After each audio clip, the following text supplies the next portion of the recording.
Hello, everyone, and welcome. We are going to get started. Please take a seat. We've got plenty of seats around. It's so wonderful seeing our community come together at this amazing event, and I love that you're all catching up and socializing, so thank you. Thank you for being here. Thanks for being part of our community. I welcome you to the Aspen Institute. I'm Crystal Logan, Vice President of Community Programs and Engagement, and I'm delighted to welcome you to tonight's very special event, one of the events in our newly launched Advancing Women's Health series. This series would not be possible without the vision and generous sponsorship of Meredith Loring and Sami Inkinen. So thank you so much.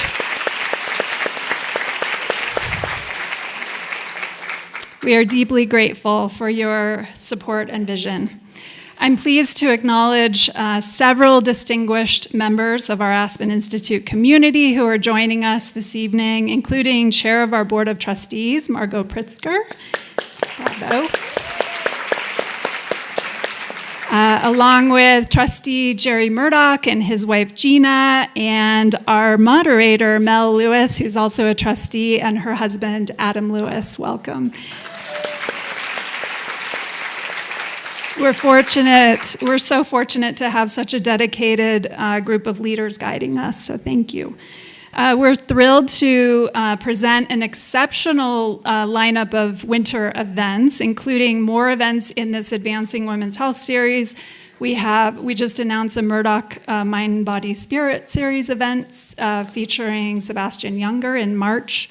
Next week, we're kicking off our foreign policy discussion series. We'll have Teen Socrates. We'll have our high school Great Ideas seminar. So we have a lot going on and a lot of ways to engage. So check our website for more info, aspeninstitute.org/community. Tonight, we are really honored to feature Dr. Vonda Wright. Dr. Wright is a pioneering orthopedic surgeon, researcher, and internationally recognized authority on human performance, longevity, and women's health. Known for her bold and innovative thought leadership, she's committed to redefining what it means to age globally. Dr. Wright trained at the prestigious Hospital for Special Surgery in New York. She served for 20 years as an academic surgeon, team physician, and medical director of the UPMC Lemieux Sports Complex at the University of Pittsburgh. And now she practices in Lake Nona, Florida, where she is the founder and CEO of Precision Longevity. Her latest book, Unbreakable, is for sale in the lobby. She will be signing copies after the event, and it was just released last August. We are delighted also to have Melony Lewis moderating this evening's conversation. Mel Lewis is the co-founder and general partner of Canyon Echo Capital, a world-positive multi-asset investment firm. She's deeply engaged in civic and cultural leadership throughout the Roaring Fork Valley. Thank you, Melony. Thanks, Crystal. Please join me in welcoming Dr. Vonda Wright and Melony Lewis. Thank you.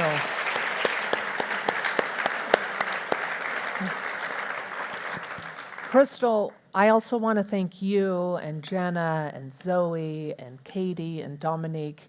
You all make these incredible evenings happen. Thank you. We are so fortunate to have you and the Aspen Institute. Well, good evening and welcome, everyone. I am thrilled that we all get to be together tonight to learn from the remarkable Dr. Vonda Wright. Thank you. Truly. I don't know how we're going to fit this all in 45 minutes, but I am not just saying this because she's sitting right next to me, but this book, Unbreakable, is the most important book I have personally read on women's health. I truly feel that way. And it's also so inspiring. I have been eagerly incorporating everything, and why wouldn't we when we know that this is our health at stake? And I don't know about you all, but I would really like to live an unbreakable life and to age with power. Anyone else keen on, woo, right? Let's do this. So let's all have what she's having. Truly, you all need a copy of this book because it's so comprehensive and altogether. I also want to thank Meredith and Sami, but truly your underwriting of this important focus on women's health, and you both are such pioneers on rethinking healthcare, so thank you.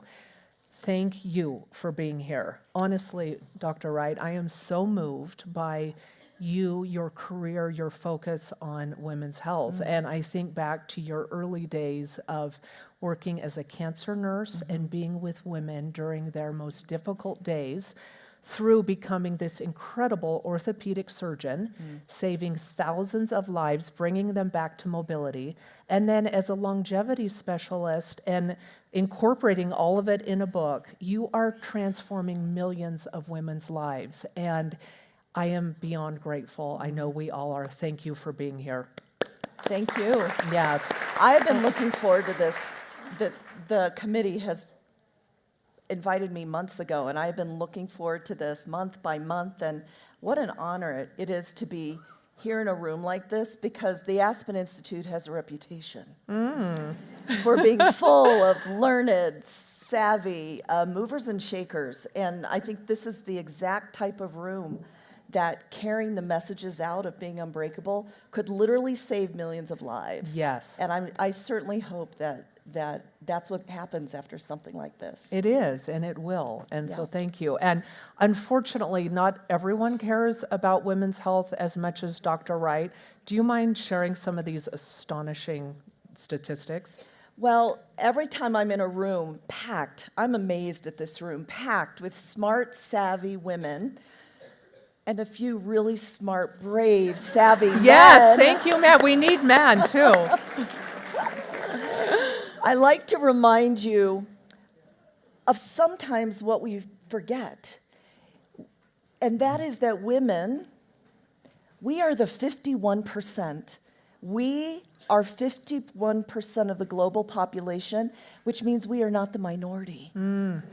And sometimes not in this group, certainly, but when Yes. I'm out and about, I want to remind people that when we need something, or when there's a deficit or a gap, we're not going to ask for permission, because we're the majority and we have the agency to make change happen. And so, and that's not just a philosophy. When we look at, I like to look at this from a lot of different vantage points. So let's look at this economically. If anybody is remotely interested in economics, women control $31.8 trillion of consumer spending. That is a lot of power, whether it's houses and cars and bank accounts, and the great wealth transition is happening. So this is only going to become more profound.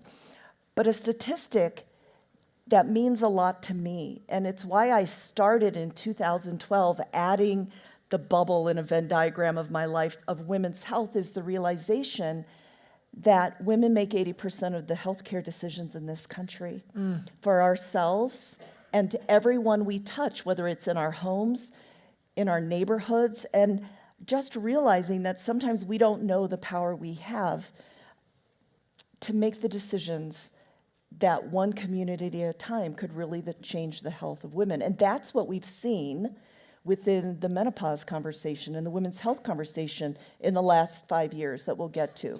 So there's the demographic information and some of the financial information, but sometimes when we go to the doctors, we don't always get the answers we need, and there's a reason for that.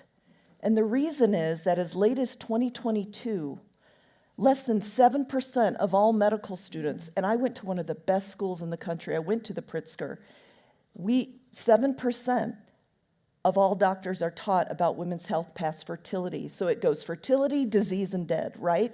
What happens to the 40 years in between? I mean, literally. Good times. Yeah, right. It sounds like a joke. It's not a joke, right? So, and then 22% of all OB-GYNs have 3 hours of menopause education in their residencies, right? So if we want to change health in this country, we have to start with ourselves, realizing that we are the majority. We have to start with transforming medical education, but we also have to transform research. Did you know that until 1993, It was not required for women to take part in medical research. I mean, most of us were born before 1993. Like, we were full-on adults, right? What was going on? Well, the excuse was women are just too complicated. I'm sorry, we put people Wow. on the moon. We are not too complicated. It was Wow. just that research is very expensive. Most of the people sitting at the table were male investigators. And if you are not born with ovaries, you cannot possibly know what it feels like to go through perimenopause and menopause. And so it didn't rise to the top. But what happens when we don't include XX chromosome people and XY chromosome people, or even people of different nationalities and races, we assign research data to everybody and it fits nobody. So we have a long way to catch up. We have a long way to go. We have such a long way to go, but here's some more numbers to that. We spend about, and this is just NIH funding, about $45 billion a year is assigned to health, NIH grants, which all good researchers are scrambling to get. Less than 10% of that money is spent on women, all women, everybody with an XX chromosome. Less than 1% of those dollars are spent on women over 40, and yet we are 90 million people in this country. So I tell you these statistics not for any other reason that I want you to get angry. Yes. No, not really. I mean, I think you are powerful and you can make these changes in this country, but here's one more, because maybe some of you are investors, right? So the good news about investing in women, companies that build products for women's health, is that there has been a 300% increase in the VC funding for women's health companies, which is fantastic, in the last 2 years. It is still less than 2% of all venture capital funding is spent on products and services for women. And so It's mind-blowing. it's mind-blowing, and that's why I have to start with these data, because it's not a niche thing. Women's health is not a cute little niche. We are the majority, right? And we make all the decisions. So I think that's just a great framework, especially for a room like this that could go Yes. out and make so much change locally, nationally, globally. Yes. And the fact that you did such a deep dive on longevity and put all of this together is remarkable, because I don't know if anything exists like this. So thank you. yeah. I mean, 2025, here we are. So thank you. You're welcome. I mean, it's just remarkable. Which brings us to, why did you write this book and why now? You know, Unbreakable is framed as the first longevity book from the point of view of women, because the reality is men and women age differently. Men and women, and we can talk about this, our brains, our muscles, our bones peak out about 30. And then depending on what our peak was, that's what we have to use or build for the rest of our lives. Men will have a slow, steady decline across their lifespans of about 1% a year. Women in our 30s will level out and have a slow, steady decline until, you know what happens. Don't you say Our estrogen walks out the door? Yes, our ovaries start to retire, and it's normal, and it's the way we are designed, and it is nothing to be ashamed of, despite the fact that for hundreds of years women have whispered about getting older or I'm going through the change. It's the way we are designed. So this is why it happens, just in case you need a review of this. Our baby girls are born with all the eggs in their ovaries they're ever going to have. So if you remember holding your daughters or your nieces, or now I have a granddaughter who's 1, and I'm holding her, this is the legacy of my family in this baby. She has all the eggs she's ever going to have. And then as time goes, we release them, they die. Not all 2 million of them are supposed to mature until about 35. We have less than 5% left. Now, where does our estrogen come from? It comes from the shell of the egg that we ovulate. And so as our egg numbers decline naturally, it's normal, we are producing less and less estrogen.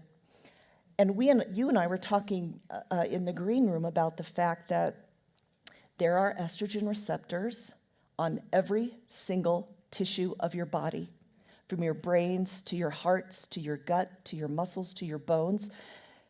And our brains, not just structural brains, but emotional brains. So it is no wonder that as the prime motivator of so many functions in our body are deprived of estrogen, which is not just a sex hormone. Estrogen is a hormone, like thyroid hormone. We're not going to feel like ourselves, right? But it's not only that. Ovarian aging predicts aging overall.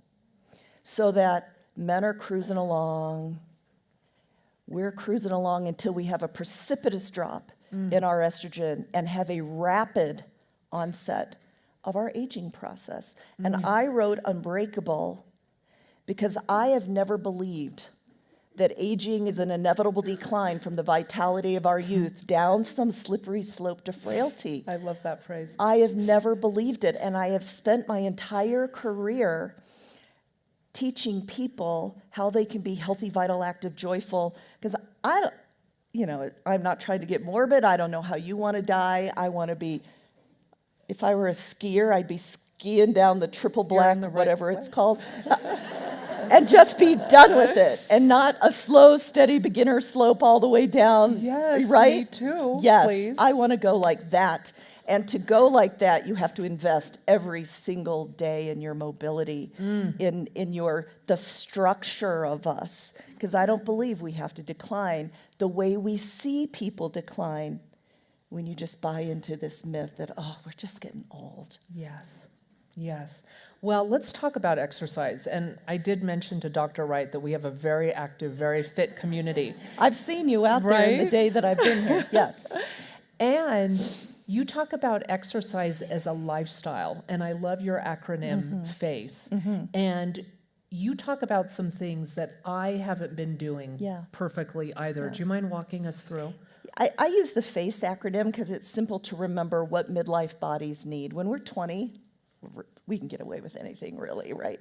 But as we are mature, our bodies need certain categories to remain structurally sound. And yes, I am a sports surgeon and therefore focused on the musculoskeletal system, but everybody, every guru, every doctor, everybody is telling you that exercise is the #1 medicine for living long and prospering.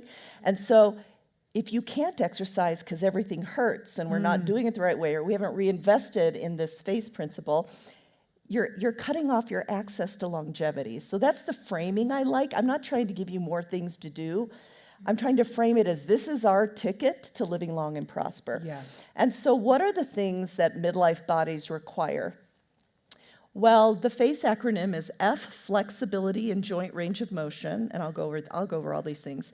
A is aerobics, and I'll teach you how I think and the research says we should do it.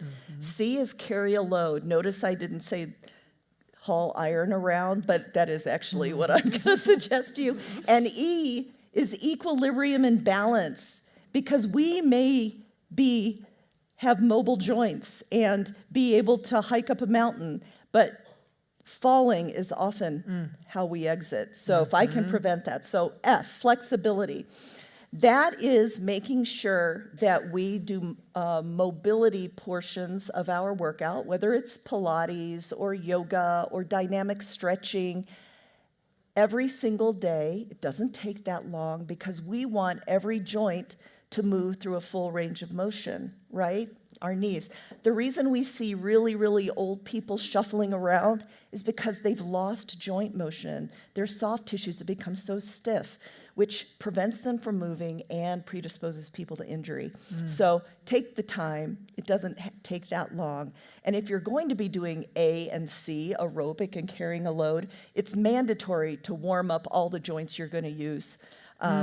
That's a good point. If I were here 5 days, I'd take you outside and I'd show you how to do it, but you're going to have to take my word for it. Let's do that. I'll come back in the summer. A, aerobic.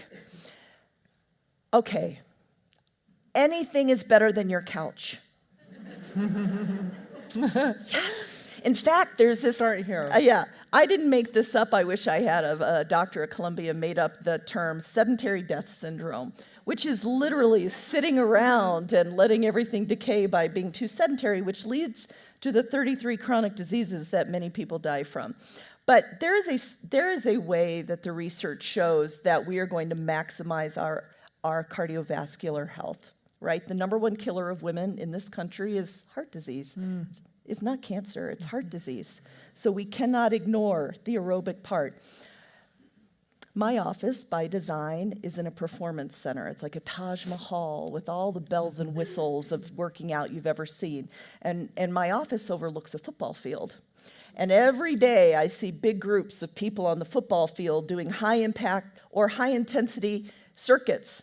And they're going, and two things happen. A, their body shape never changes. Every 3 weeks they're injured and in my office because they're working really hard in the middle zone of their heart rate and not allowing themselves to recover because they're 6 days a week on these high intensity. That's is not the way for this crew to hear. Okay. Yeah. Sorry if the trainer in the room who's training. I'm just saying you can choose your own, but that is not the way we train pro athletes. Pro athletes have high intensity days. Everything, nothing is left on the field, the mountain, the road, nothing. And they have recovery days. Working in the middle all the time isn't high intensity enough to change your cardiovascular status, to have your mitochondria divide, to stimulate your stem cells. And working in the middle is too intense to let you burn fat, to let you recover. So that when I prescribe aerobic exercise, it's by heart rate, and all of your gadgets, all your wearables will estimate your lactate threshold, your zone 2, which is abused. That word is abused. I call it base training. It's a lower heart rate. We are to spend 3 hours a week in lower heart rate training. I can tell you my examples, but everybody is different. My low heart rate zone 2 training is at 130 beats per minute. I get there with, except here on this mountain. That's right. At sea level, I get to Yes. that with an incline of 10 and a speed of 4 on a treadmill. I like to use a treadmill. But you can use a bike. You can use an alpine machine, a rower. I do that for 45 minutes because that is where I'm building mitochondria, burning fat. I am not switching from aerobic to anaerobic exercise. But then, twice a week, after I'm completely warmed up, I punch that treadmill up to 11, and I am going as fast as these really short, stumpy legs can take me without flying off the back. That gets my heart rate up to 186, and I keep it there for 30 seconds. You can do it like this. You don't have to do it on a treadmill. You can do it like this, 30 seconds on, completely recover. There was a recent study that came out that showed you can do it on a cycle. You can do 8 seconds, as hard as you can go, leaving nothing on the pedals, then low resistance, 12 seconds. 8 seconds, 12, and you do 60 reps in 20 minutes. That's what I'm talking about. It takes 20 minutes. You're done with your aerobic workout, right? That's where we get the most out of the A. C, carry a load. We have to ask ourselves why I would want you to lift weights in midlife at all. What is our goal? It's like anything. What is your why?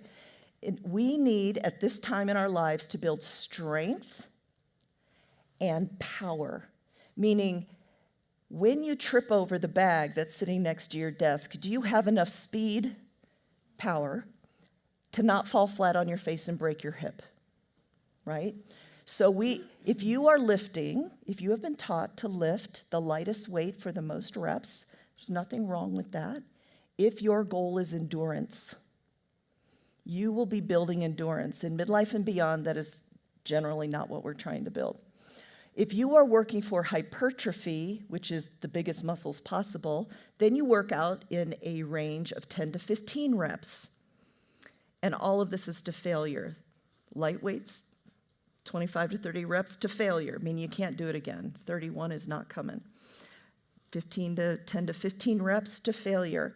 But if we are trying to build the strongest muscles so that we do not become frail, and as women in the room, 2/3 of all nursing home residents are women, frail because we cannot get up from a chair, which means you can't live alone. We have to be strong. And to prevent falls, once we are accustomed to lifting more heavy, which if you're not, it can take you 6 months to 9 months. It's not an overnight phenomenon. It's what we work to. And it's not age specific. There are examples all over the internet right now of women in their 70s, 80s, and 90s lifting this way. You work up to it, and then we add some speed to the lift. Do we go down faster? We come up faster? Because that will restore our power. So FAC, this is a wonderful time to hire a trainer to teach you technique. Lifting heavy is all dependent on your technique, so you don't get hurt. So Good point. It's a perfect time to do that. And then E is equilibrium and foot speed, right? Retraining our balance, the pathways between our brain and our muscles so we don't trip and fall down. Standing on one leg. Tree pose is great for this. Do it while you're at the sink so you're moving around your body. There are lots of ways to do it. I've been doing that while brushing teeth. Yes, it's a perfect time.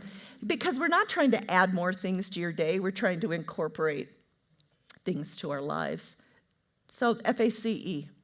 I love that. Yeah. Thank you. There's some nuances there that I hadn't been doing. In fact, my trainer's here, Bill Fabricini, and he has been having me lift.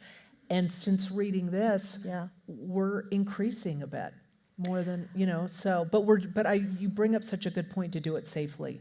Oh, because exactly. if I start doing some of the loads you're doing, because I looked up what you're doing, that's a little advanced But everybody's for me, right? load is different, right? I don't lift as heavy as some women do, and much more heavy than other people do. But I want you to know that it's nuance. People ask me all the time, well, what is heavy? Well, it's your heavy. It's what you can lift in this range, right? And you will progressively overload, meaning you'll add a little bit. Here's an example. When 6 reps is easy for you at a weight, then you know it's time. If you have more than 1 rep left in reserve, meaning I could do 10 of these, that's time to add more weights. You'll be surprised at how quickly you'll get strong. And you know what that does? That makes you feel like a badass. Yes, it does. It does. Truly, my last session in the does. gym, just pushing it a little bit, I'm like, this feels I feel good. so strong. And you know what? Yes. That's the real motivation. Science shows that willpower, if you're really good at it, maybe you'll get 6 months out of this regimen. Maybe. But when you feel good every day and you're so capable and feel strong and know that it's safe because, you can lift whatever, right? Yes. Yes, that is what will keep you going. That is the inspiring part because it does. I feel like a different person with incorporating Exactly. some of these. It's a boldness, like you can do anything. Yes. Thank you for that. So Dr. Wright made up a word called menolescence, which I think is so brilliant. Will you talk to us about it? It's such a thank you for addressing this part in our lives. I think words matter, and having a way to talk about things matter. And so I called the physical, the psychological, the hormonal, and the social transition that we go through when estrogen is getting ready to walk out of the door, the menolescence. Because if any of you remember being 12, having 12-year-olds, raising, it was insane. We were coming into our hormones, and it's the chaos of coming out of our hormones. And I put the words around it for people to realize that it's all things. It's every part of our lives that is affected because estrogen is on every tissue in our bodies. It's remarkable how many of our bodily functions are affected by estrogen. I couldn't believe what I was reading, all the different, and the main one being cardiovascular.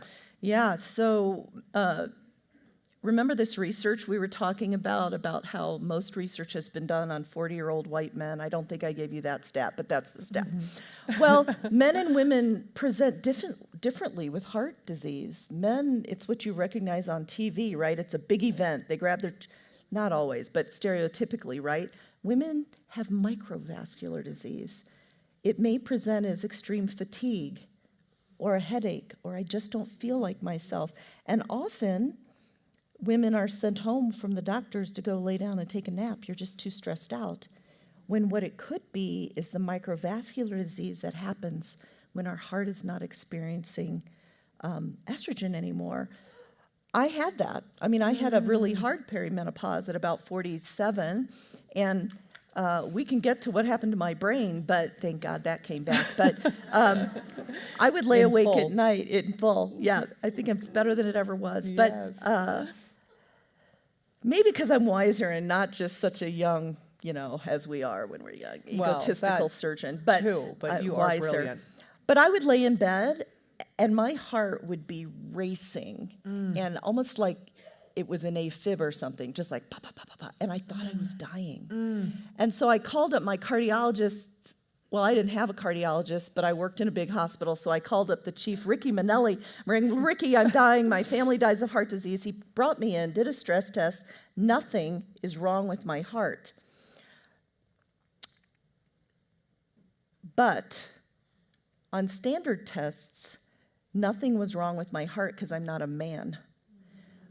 But when we go through a special battery of testing that designed by Boston Heart, women have microvascular disease. It presents differently. I have microvascular disease.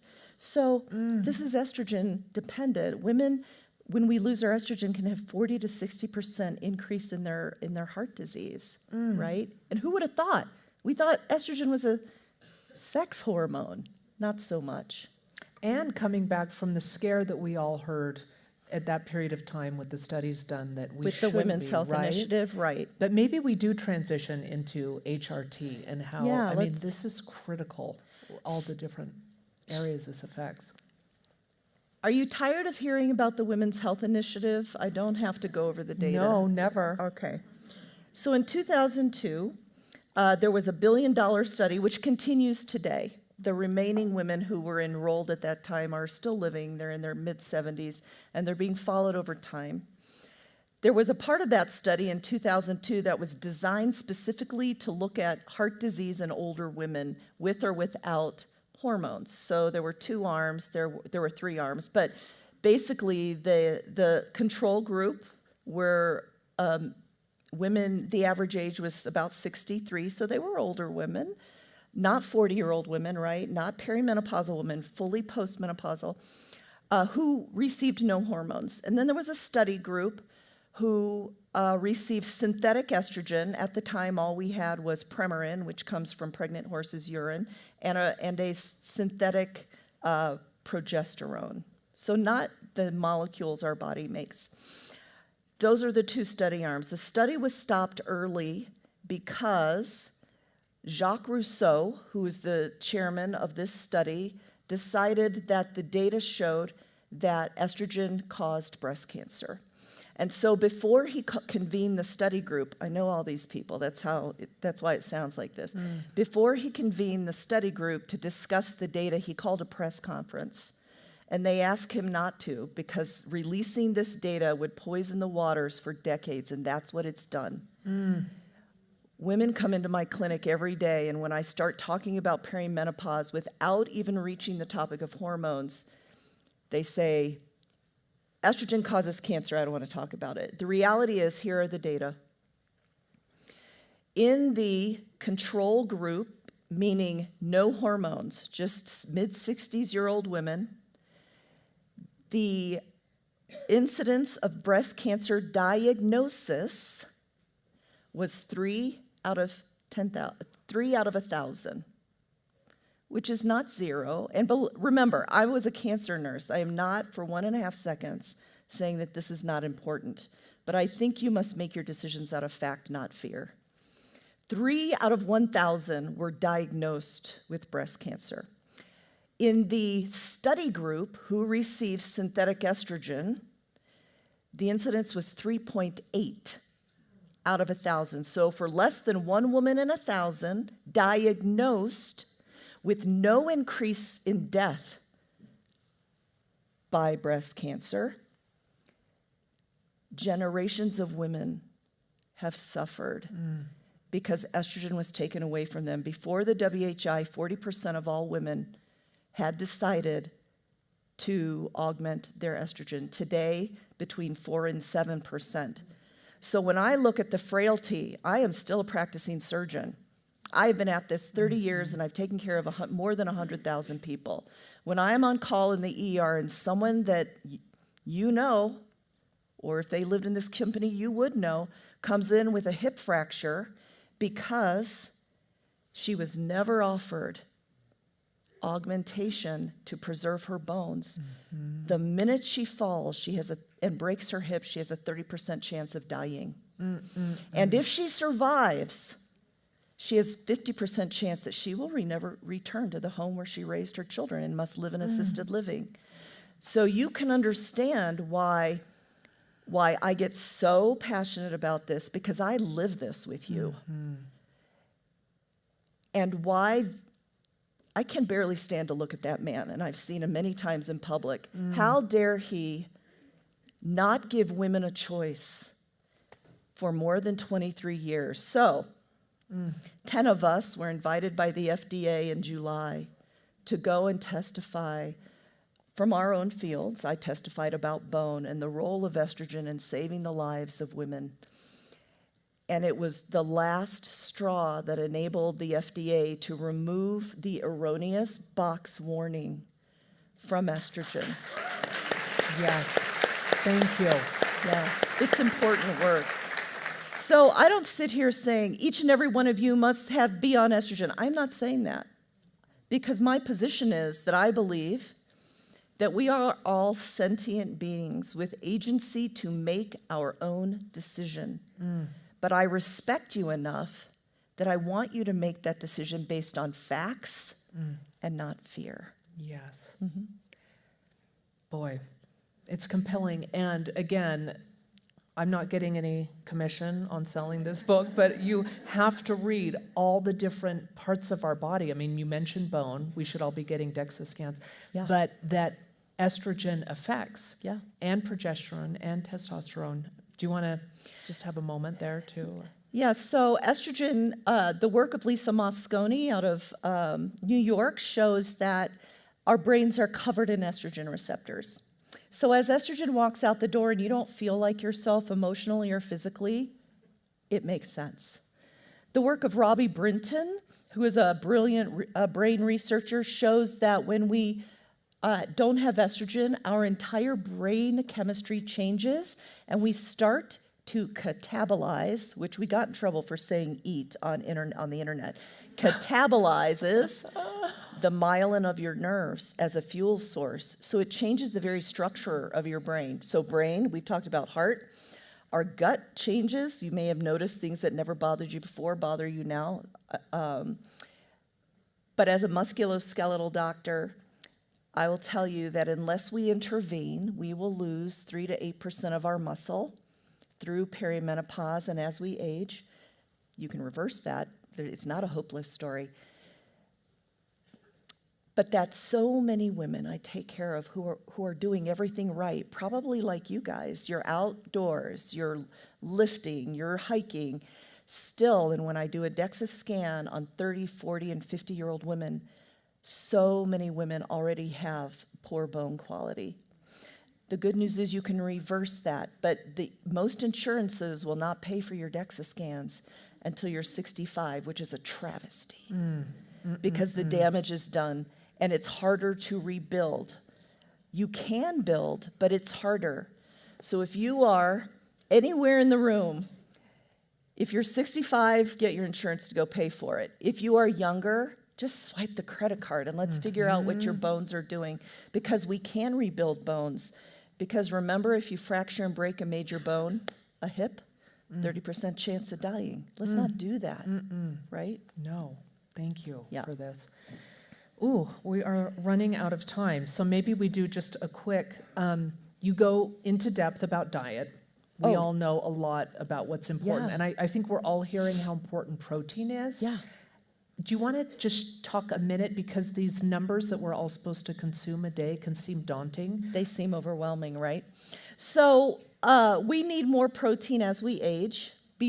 partly because we don't absorb as well, right? But in general, I feel like, may not be true here, but women underfeed themselves. If the women that come to me are any example, you underfeed yourselves. And therefore, what you don't realize is that if you don't have the fuel that you put in you to do the activities, your body will take it from your bone and your muscle. You'll be eating your own body. So when we say you need a gram of protein per ideal pound, the first response is, that's a lot of food, I can't eat that much. It actually, volume-wise, isn't a lot of food if we do it with very dense, high-quality foods. And I'm just going to give you an example of what I eat in a day, because it's actually not that much volume. My goal is 130 grams of protein. I am like a hobbit. I eat 2 breakfasts. I get up in the morning, and I have 2/3 a cup of Greek yogurt with a cup of blueberries in it, because I'm getting fiber, I'm getting all the phytonutrients of the blueberries, and I'm getting calcium, and I'm getting about 20 grams of protein. In a 2/3 cup of yogurt, it's like nothing, right? And then before I leave, I eat an egg white omelet, not because I hate eggs, it's just that I don't want to eat 6 eggs. The egg yolks are 4 grams of fat, and I'd rather have my fat as avocado or olive oil or something. And so 1 cup egg white omelet is another 25 grams. So then in a little omelet and a little cup of yogurt, I've gotten more than 40 grams of protein, 1/3 of what I need. Every day at lunch, I have a chicken breast the size of my hand while I'm working. Every ounce of animal protein is between 6 and 8 grams of protein. So this is about 40 grams. If you do not eat animal protein, it's about 4 cups of beans. You just have to eat a lot more food. That is a lot of volume, right? That's a lot of beans. So then I'm up to about 90, maybe 95 grams. If I have a little protein snack, maybe I throw some whey protein isolate in a bottle and I prime my workout with it. Women need to prime their workouts with a little protein. And then I have dinner. So it's not a ton of food, because when we starve ourselves, we won't lose weight. We think that's what happens. We just eat our muscle and we become something called skinny fat, which is where you look thin, but you have very low muscle mass, and that equals frail when we get old, right? I mean, there's 2 sides of what I see. We see normal, composed women like most of you, good amount of muscle, good amount of body fat. In my clinics, I see something called osteosarcobesity, means bad bones, low muscle, too much fat. And then on the other side is the skinny fat, where we're just unsafe when it comes to frailty, because we don't have enough muscle mass. Yeah. Well, we're going to take you up on the 5-day redo, because we needed many more 4 hours with you. seconds, yeah. I know. So we are going to open this up for Q&A from all of you. We have 15 minutes for this, so we'll see how many we get through. But we have some mic runners. Do you want to raise your hand if you have a question for Dr. Wright? You're the first one I saw right here. Hi, thank you very much for a very interesting conversation. Could you elaborate on the function of the brain when we lose it, and how do you regain it? Yeah. The old brain fog thing. Yeah, I know. Brain fog is tough. I forgot my nouns. I would remember how to, there was never any question I knew how to do the surgery, but I would say to my scrub tech, I need the thing that does the thing. It's called an Atson, by the way. It came back. And I started looking up the early signs of dementia. It's very frightening. Yes, I've had that too. Yes, very frightening. One way to make your brain come back is to make your hormone optimization decision. Number 2, there are frankly a lot of little brain games you can do. I could leave this with you. There's a woman named Jules who's actually one of my patients on the internet, and she teaches you, I'm going to try to do it, little hand games to reprogram your brain and make it work in complex ways. A complex way to rejuvenate your brain is to try to learn something when you're exercising. It's the multimodal. One way to defog your brain, gosh, people will do almost anything except this when I ask them to, is to stop eating sugar. Yes. You made such a compelling argument in the book. I truly have, Yeah. and I'm a sugar eater, not a huge, but Yeah. the inflammation and thinking And about it's the very brain, bad for your brain. Yes. So, yeah. it's really good. Okay, right here in the, do you see? Yeah. Do you want to leave your hand up? Thanks, yeah. Can you talk a little bit about age as it relates to when you start the hormones? Like, what are the effects for a woman at 65 who's starting late? Yeah, you know what? There is never an age when the absolute answer is no.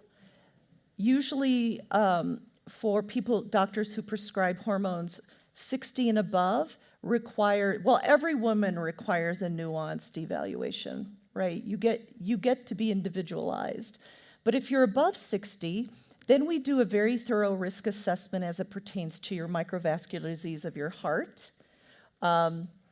And if that is determined to be fine, then most of us who prescribe hormones will prescribe to people over 65. But let's say you decide that you're not interested in systemic estradiol, which, let's clear up some terminology. Estradiol is the molecule that your body makes. In pop culture, people say bioidentical. Well, that's a fake made-up word by marketing, but essentially what it means, what we're talking about is estrogen, estradiol, which is what we make, versus progesterone or synthetic estrogens, which mimic estradiol. So that's just some clarity on the marketing words. But let's say you decide, no, it's not for me. Well, it's your choice. Here are other things to consider. We wanted to talk a minute about hormones, right? Every single woman, everybody, active breast cancer, history of breast cancer, heart disease, every woman, it is safe for you to treat and prevent the genitourinary syndrome of menopause, which is chronic UTIs, which 30% of women die with, bladder prolapse, pelvic floor dysfunction, incontinence, sex organs that feel like fire when you're trying to use them with vaginal estrogen, because it is not absorbed. And so local administration of estrogen, whether it's in a little troche or a cream, is safe for everybody. So consider that. If you're interested, I started sneaking my estrogen cream onto my face about 10 years ago. Oh, yeah, this was fascinating. And look at her face. It's so I'm good. like, you know what, if it's good for that skin, how come it's not good for this skin? Because, I know, crafty. Because we lose 30% of our collagen when we lose our estrogen. And that's why sometimes it feels like our faces are melting off. Well, I thought, well, if I can get in front of that. So I started dabbing on this estradiol on my face. And at the time when I started, there wasn't a specific product. And at that time, it was great. I was getting facials every month. And my esthetician was like, what are you doing? Something is going on. I'm like, I don't know. I'm just putting a little estrogen on my face. So that's also available now. It's Up close, because I'm right next to her. It's looking very good. I'm Thank going to you. start this too. Truly. Thank you. Yeah, so facial, vaginal, systemic. If you decide that systemic estradiol is for you and you still have your uterus, you must accompany it with micronized progesterone, not compounded, not creams, the pill. Micronized progesterone to protect your uterine lining. And oh, by the way, it helps you sleep at night. Yes, I And then noticed when a you huge have shift. those things all ironed out, testosterone is the chef's kiss. Because testosterone, it's not a man hormone. Women make more of it than they make estrogen. But the way I describe it, and it's like in the Barbie movie when it went from black and white to Technicolor Dreamcoat. And it's great for your brain and your muscles but I add it last so that we can track, how do you feel on your estradiol? How do you feel on your progesterone? Okay, now let's add in a little testosterone. At 1/10 the male doses. So just don't grab your partner's testosterone. It's 1/10 the dose. So there you go. That's the hormone review. Thank you. Yeah. So good and important. Okay, we have time for another question. So you had mentioned this women's heart test that's developed by Boston University. Where can I get it? It's How called do the I tell my Boston doctor Heart about it? Test. Yeah, your cardiologist may have access to it. If you're ever in New York, Suzanne Steinbaum is a cardiologist who only treats women. But it's a special protocol to check out microvascular disease in a woman's heart. If you're diagnosed with that, what do you do to help recover from that or improve it? Well, I'm a bone doctor, not a heart doctor, but all the risk factors that we have for heart disease, such as carrying too much adipose, having high lipids, not moving, all contribute to that, and as well as lacking estrogen. So you could start with the lifestyle factors yourself, and then your cardiologist could help you plan whether you needed medical intervention for it. But you know what? You mentioned the men. I'm so glad you're here, because I think for us to truly change the trajectory of health for women in this country, we have to recruit partners in men. Yes. And other data that may surprise you is, this comes from 2 studies, one out of the Mayo and one from Louise Newsom, who's the #1 menopause doctor in all of the UK. Up to 70% of midlife marriages that fail after long periods of time. When questioned, the women cite a gap in understanding in the partnership between what she's going through and what her partner is willing to talk about. And so the reason I was teasing you, and my husband, who's retired, plays a ton of golf. And yeah, and he's like, Vaughn, I've become Mr. Menopause, because guys will pull him aside to ask him questions. And I'm so glad that they do, because if Peter Taglianetti can be an ambassador for us, let's do that. I mean, even questions like, is it real? We've got a long way to go. But thank you, men, for being here. Yes, thank you, men, for being here. To the last woman, I'm now going to go get my prescription fulfilled, because my last eye appointment told me I'm not seeing well. I am so sorry. Okay, well, this woman right here, thank you.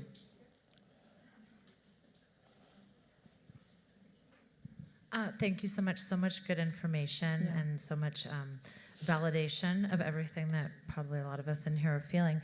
So peptides, you see them in shopping centers, you see them in doctors' offices, you see them everywhere. Do you address that in the book, or would you be willing to touch on that briefly? I do address them in the longevity chapter. Well, GLP-1 is a peptide, right? It's the one everybody's familiar with now, and that has human data for over 30 years. So that's in a category by itself. But I think what you're asking me about is the stuff that people want to get from the trunk of a car. Well, I'm going to tell you my approach to medicine and longevity, because I do have a longevity practice. People come to me really wanting to feel better. And if I ask them to describe their health, sometimes they say, I feel fine. I'm fine, but I could have more energy. So my approach, because they've read it on the internet or something, is they want to skip to the weirdo longevity stuff like peptides that has no human data. And we haven't even optimized our health. So I draw biomarkers, which is sometimes regular labs plus some inflammatory labs plus longevity labs, and we see that things are haywire or that we don't have a lifestyle practice, so we're not optimized. My first responsibility to you is to do no harm, and I am going to optimize your health in the ways that we know are safe and know how. Once you're optimized, then I'm going to apply all the performance tactics that I have used for 30 years with elite athletes, because they get special treatment. And we're going to take it up a notch. And then if you still want to do more, I am so happy to discuss with you all the common things that I'm asked for all the time, BPC 157, CKC, that have, buyer beware, you're a sentient being, you can decide, no human data, only rat data. And if that's okay with you, then I'm not opposed to it if we can get it from a safe source, because oftentimes, because it's come through the MMA pathway and the bodybuilding pathway, people sell them out of the trunks of their car, right? So do you know where, when doctors do it, they get it? There is not a pharmacy. They get research peptides that are meant to be used in research labs and dose it. So am I opposed to it? Absolutely not. I think we have to push the envelope of health, and you are sentient beings and get to choose. That being said, we have to optimize first, then we have to push you to peak performance before we try things that we don't know are going to help you anyway. And that's just my approach after been doing this so long. And you have many great peak performance options that you go through Absolutely. thoroughly in the book too. So, Yeah. okay, I think we have time for one or two more questions. I just wanted to ask you, Hi. about your supplement regimen. Oh, Do you have sure. one? Yeah. So I use a really short stack of supplements. You can have hundreds of them, but who can keep track? So the things that we know are critical, especially for women, are omega-3 for inflammation in your brain. Vitamin D, most of us are deficient in vitamin D. It's not only important for the absorption of calcium, but for brain function and immune function. So have your vitamin D checked and augment if you need it. Magnesium, it's important in over 300 coenzymatic reactions in our body.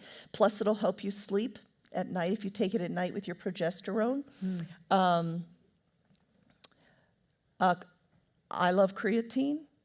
If creatine monohydrate upsets your stomach, it can make people feel a little bloated. If you're taking creatine and it makes you feel bloated, then look for a product that's creatine hydrochloride. It's just what it's bound to. It causes less bloating. 5 grams for your muscle a day and 5 grams for your brain a day. It helps with, if you're jet lagged, it helps you with that. I'm going down the list. Didn't I read B6 and B12 are lower in menopausal women? B vitamins, because our guts are more leaky. So, but you can have that measured too. You don't need to supplement that unless you know it's low. Okay. I'm trying to think. I don't have a list in front of me. I'm trying to think what I take every day. I don't recommend calcium pill supplements. You must get your calcium from food, and vitamin D will help you absorb that. If you want to do some longevity things, in the book we talk about some of the time bombs of aging, what actually ages us, right? And one of the things that does is the collection of a cell that is either neither living nor dead in our bodies, called senescent cells. And all the lifestyle things we've talked about can decrease your senescent cell load, and you want to do that because it can cause cancer and aging faster. But there's also a supplement called Fisetin. And a lot of that research was done over in Vail by Johnny Huard. A bunch of my colleagues practice and do research over there. But Fisetin. And then if you are tempted to use NAD+, it's a big hot topic right now. NAD+ is an important coenzyme in your body. The mitochondria use it in energy production. You must take a supplement that is a precursor. You cannot take whole NAD+, and you certainly shouldn't take it as an IV, because NAD+ works intracellularly. So if you take NR, which is 2 reactions, your body in 2 reactions will make it to NAD+, or NMN, which is the form I take. In 1 reaction, your body will make it to NAD+. And we know, at least I know in my patients, that we're elevating the level of NAD+, which helps with energy, because we measure it. We're not just blindly giving you these things. We can measure it before, we can measure it after. So that's a really short stack that we start with. We're out. We've hit our time. Yeah. Thank you all for being here. Dr. Wright is going to, as these books, you must leave with one, are available for sale in the lobby, and Dr. Wright is going to sign them. Thank you so much for being here. It's great. Thank you so much.